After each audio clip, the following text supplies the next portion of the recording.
everyone, welcome back to Sweet Yellow House. Today I have 5 projects where I challenge myself to use the oldest stuff in my stash to make holiday decor. So if you haven't gone over to my second channel, please do and subscribe. And with that, let's get started with project 1. I have had this wine holder, I'm assuming it is, for quite a while, quite a while. It has shuffled around my house here and there, but I decided today that I was going to do something with this thing. So I started out by removing the wire that was holding on the handle. So I removed that, cleaned the handle up because that was actually made out of metal, and I'm going to grab DIY Carnival Red and do some coats on that. I ended up doing 2 coats just to cover up that green really well, and it seemed like it just kept wanting to that red shuffle around on me, so I ended up doing a coat and then using my heat gun or embossing gun to dry that and then apply another coat. Once I got that applied and all dried up, I used my liquid patina and I put a couple of coats of this on it, only because the couple of coats I put on there, I thought about waxing it, but I just thought it might get a lot of use, so I didn't. I just wanted to make sure that it was gonna be protected. So after that liquid patina was dry, I grabbed my gilding wax in Empire Gold and just proceeded to go over the handle, and also to the little corners had metal on them, so I wanted to kind of brighten those up, so I went over that as well.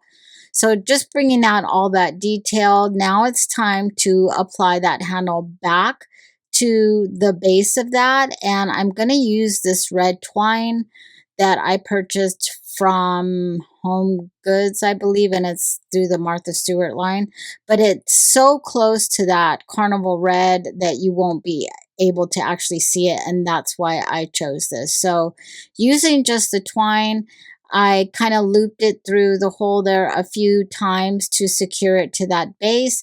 I did that for all 4 corners and just triple tied it into a knot and trimmed out the extra string. I really loved the way that this was, but I just felt like it needed something extra. So I grabbed my Iron Orchid Crimson Velvet and picked out some transfers from that. So I decided that I was going to apply these holly trimming. So I just trimmed out what I wanted, and then I actually did trim it down shorter so it would fit onto the base here, and then proceeded to apply that at the bottom on both sides. If you look at the handle there, you see on top that it's actually missing a piece, and I actually did not even notice that until I started doing the gilding, the gold gilding on it. But we're going to fix that here in a second, so don't worry about it at all. So once I have those transfers applied, then I go and I'm just going to kind of try to find something, get some ideas to cover up that broken piece. And I decided that I was going to go ahead and put some floral on there. So I grabbed some greenery and some berries. These are the same berries that I used, I think, in one of my last videos. I think the ornament videos, I got these from Target. And some gold pit berries, I think they call these. And I'm just wrapping the bottom, wrapping it all together, seeing how it looks, making sure that it goes over that broken piece and covers it well. And then I'm just wrapping the bottom of that with the red twine, and I do cut that long stem off. I don't leave it on there, but once I get it, I don't do that until I get everything kind of wrapped together. So I just made like a little messy bow for the bottom, and I was going to use the long tails of that to tie it on, but decided against that and proceeded to use the hot glue gun to stick that on. Once everything was stuck on well, I just trimmed out the long tails of that. And I have it set up here with some olive oil and some wooden kitchen utensils, which, even though it's a wine caddy, I think this would make a great gift, especially for someone who's just getting their first home, or a new married couple or something like that. It's just a great idea for a gift. So project 2, I have these 2 topiaries. I actually got it in a set of 3. I'm not sure what the third one is, but here we go. So the base of these were all chipped and broken. There was really no way for me to save it, not quickly anyway. So I just decided to hammer those off and break them off completely. So once I had those all broken off, I set those aside, and then I found these 2. They're actually a meal Henri, and they're the personal soup tureens, and I just wanted to use those. So these 2 items actually I've had forever. So to make them fit into those little tureens, I'm actually going to use a serrated bread knife that I only use for my crafts, and I'm going to begin shaving that bottom down so that I can fit it in there comfortably. I did scrape off the moss that was on the top, just because I felt that it was kind of really yucky, and I really couldn't spray that down and clean it at all, so I just removed it. Now I'm going to take these to the sink and get a sink full of soapy water and just swish those around until I'm happy, and then let them dry. I grabbed the Iron Orchid Crimson Velvet transfers, and I'm going to pick 2 of these little florals here and apply those on the front of the tureens. The best way, as far as I know, it works for myself to get these things to go over like a really curved surface, is I trim it as close to the image as I can, and then I apply part of it, and then I trim away the carrier sheet, and this releases any tension and allows it to go over the curved areas a lot better. You get a lot less cracking and kind of, kind of like backing in on itself, or, overlapping on itself and stuff. So that's how I usually do stuff over curved surfaces. So once I have those applied, and the greenery on this is mostly dried, I just put hot glue in the inside of the tureen, and then stick those bases down in there to hold them in place.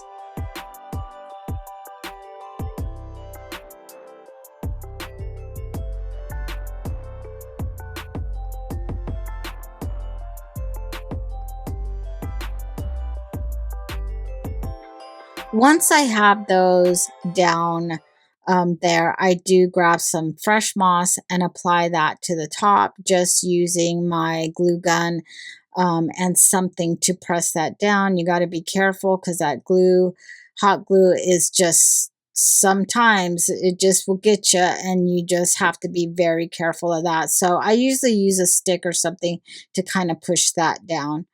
Once I have all the moss applied, I grab these little berries that I pulled off of some other long ago arrangement, and I'm just cutting those apart to use them as decoration in that tree. You can actually go back over these if you got, like the white is showing with some red paint, or anything like that, to kind of hide it. I really didn't have to do that. I cut it in such a way that I was able to kind of hide all those white ends in that greenery.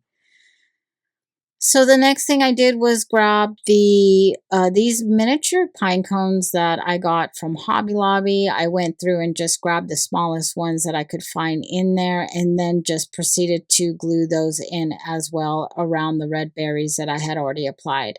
I did apply some to the base there where the moss is, and that was pretty much it. So I grabbed my red ribbon that I got from Amazon that I will link below, and just applied that to the top, and that's that.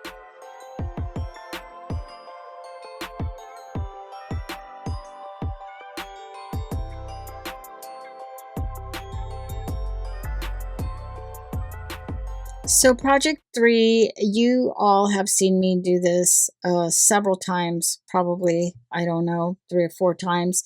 So I've had this lamp probably most of my life, and I just refuse to get rid of it. And I found it sitting in the back of the closet there, so I just decided I'm gonna make a pedestal out of it. So I wanted to have something to put my nativity scene on top of under a cloche. So that was my idea for this. So I removed all the wiring and everything else that I did not need. And then I grabbed some fusion paint. And this is like the first time I've used this color. It's called Manor Green. It's a really beautiful green. I was really happy with it, really rich looking.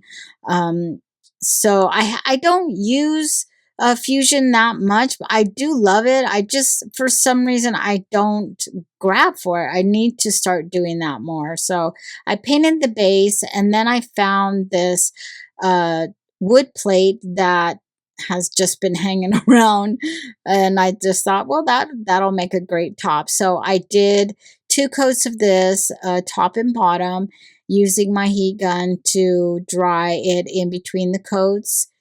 And it just it just is a beautiful green. I usually go for a little bit of a brighter green than this, but this is gorgeous, and I think it's a great color for Christmas, especially when you pair it with some gold wax or anything like that. It's just gorgeous. So you might want to pick some up and use some on some of those Christmas crafts.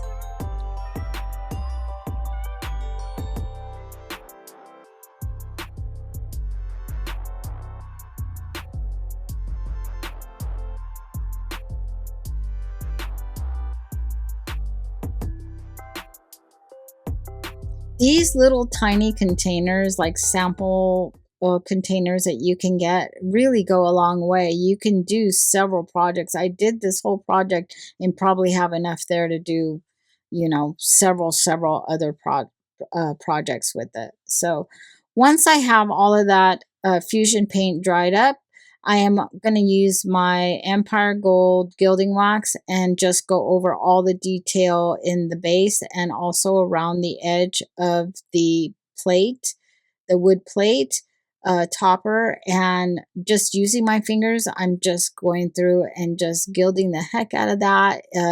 I felt like with this, the more you put on, the more it just was like glamorized. It was just so gorgeous.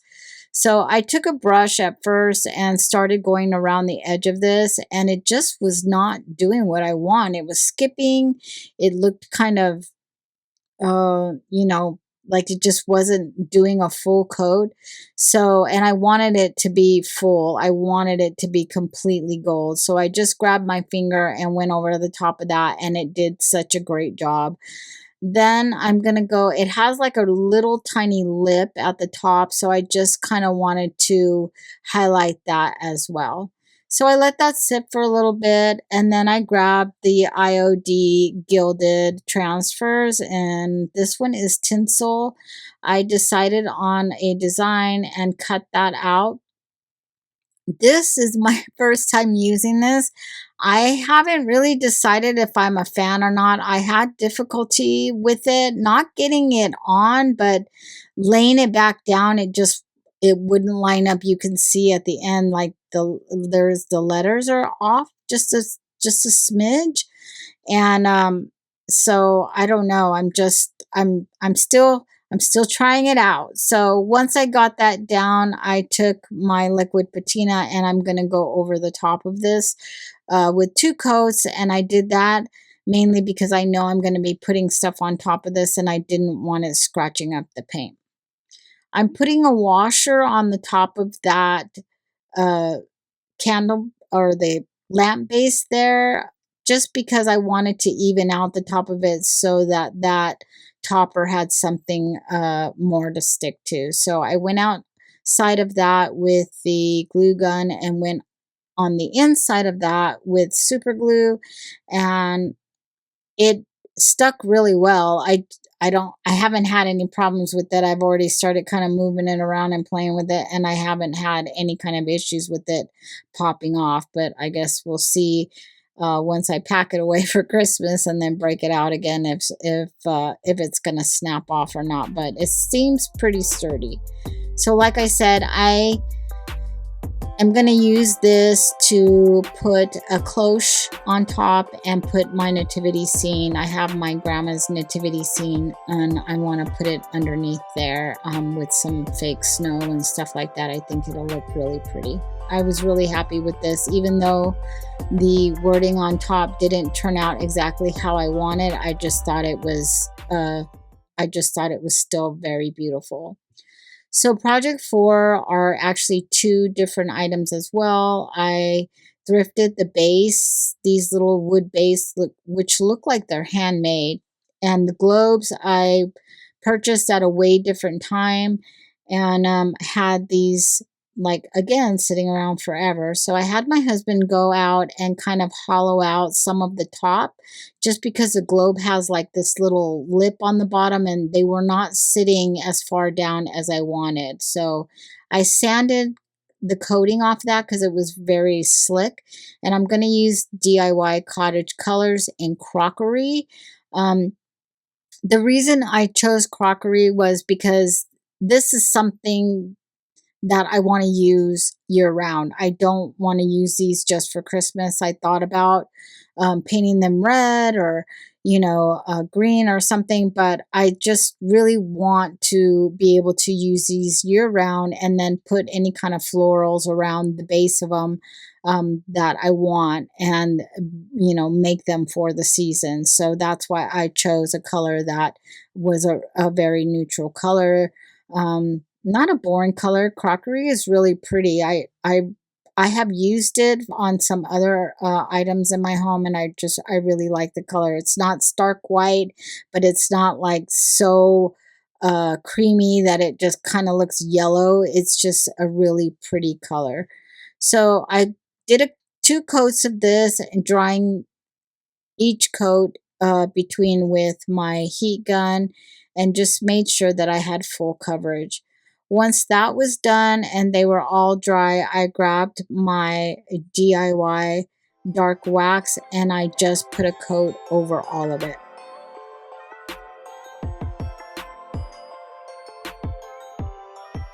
I made sure that I did the inside of the lip of that as well, of the base, just so that if you saw it, it would be the same color. It wouldn't be something that was completely, like sticking out and stuff. So I just put it on and wiped it off to the point where I was happy, and that was pretty much it. I thought about gluing the globes on, but thought that it would be easier for me if I did want to store them, or if I wanted to clean them, that it would be easier if I could just take them off and clean them. So here I placed 2 red flameless candles in them. I didn't place any of the greenery around the bottom just because I wanted you to be able to see how beautiful they are.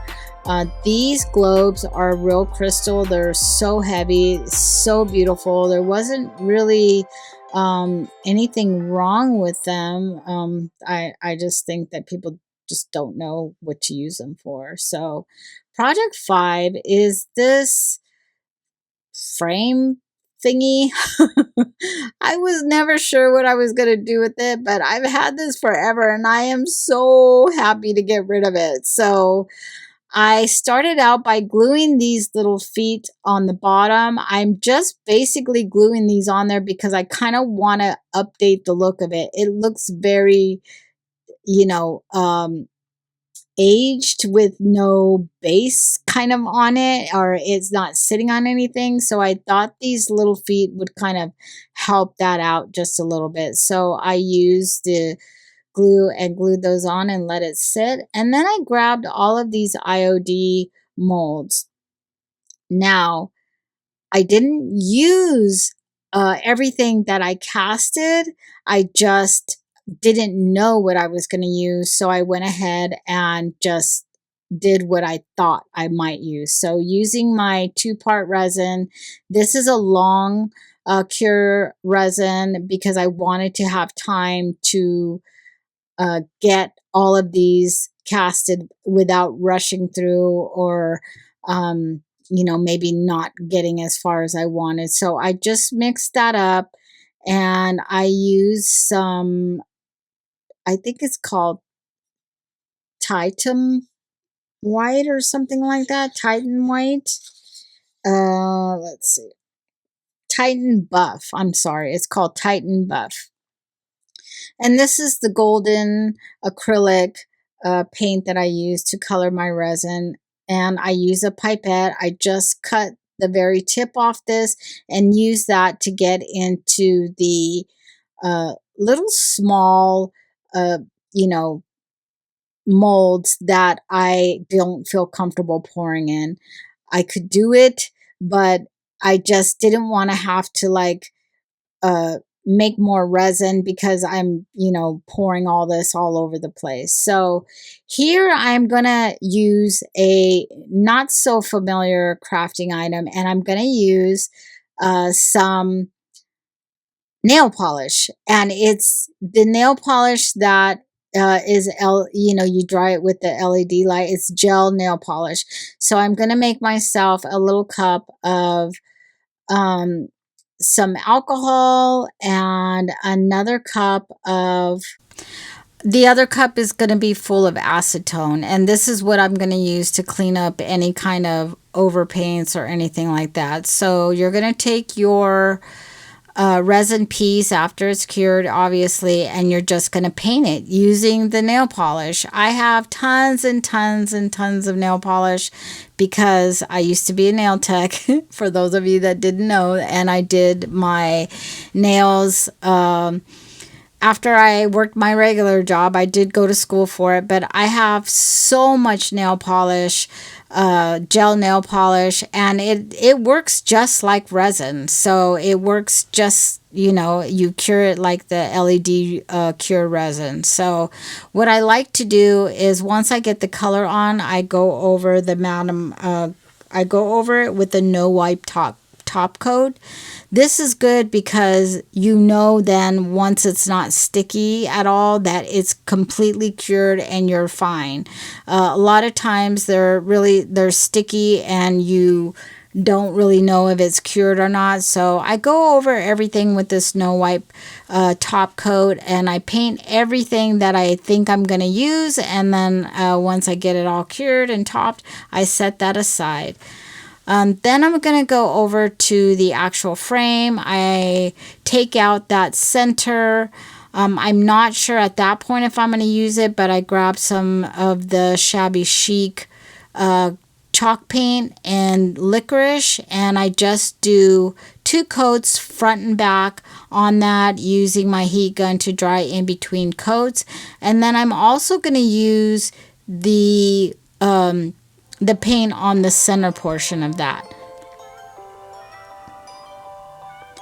I kind of fiddled around with, because this has more of a matte finish on it, and I fiddled around with maybe making it gloss like the castings are, but I just decided to leave it in a flat because I wanted the castings to be the star of the show. I just kind of wanted this to just be the base to hold it. So once I got all of that done, I grabbed the Candy Cane Cottage Transfer Set, which I don't even know what year that came out. It might have been last year, the year before that. I'm sorry, I don't know. And I'm just going to kind of look through there and see if there's anything that I could use.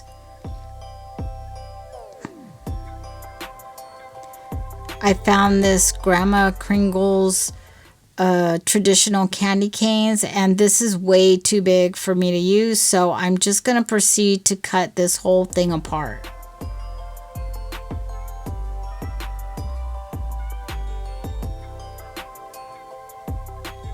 Once I have it cut all apart, I'm just kind of deciding what I'm going to use, and once I make that decision, then I just begin to apply that. I did not do a sealant coat on this. I just went ahead and decided to add it over that paint. So once I have that all place where I want, I'm just burnishing that into place, and then I'm gonna add the back onto that and the little levers to hold that in place. The good thing about this is that at any time if you decided you wanted to change it out or put something different, you could. So now here I'm just putting those things into place, the little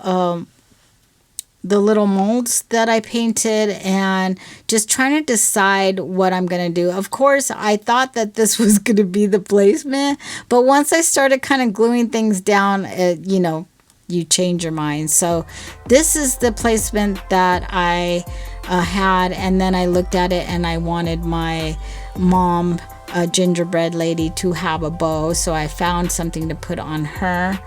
I am really happy with this. My experiment came out great. So if you have some gel nail polish that you're not using, or you don't know how to use it, or you don't know how to use it, and it's just kind of sitting there taking up space, now you know. So don't be afraid to try something. So thank you so much for watching. I really do appreciate it. I hope you enjoyed my crafts today, and thank you for just sticking around and staying with me, and I will see you soon.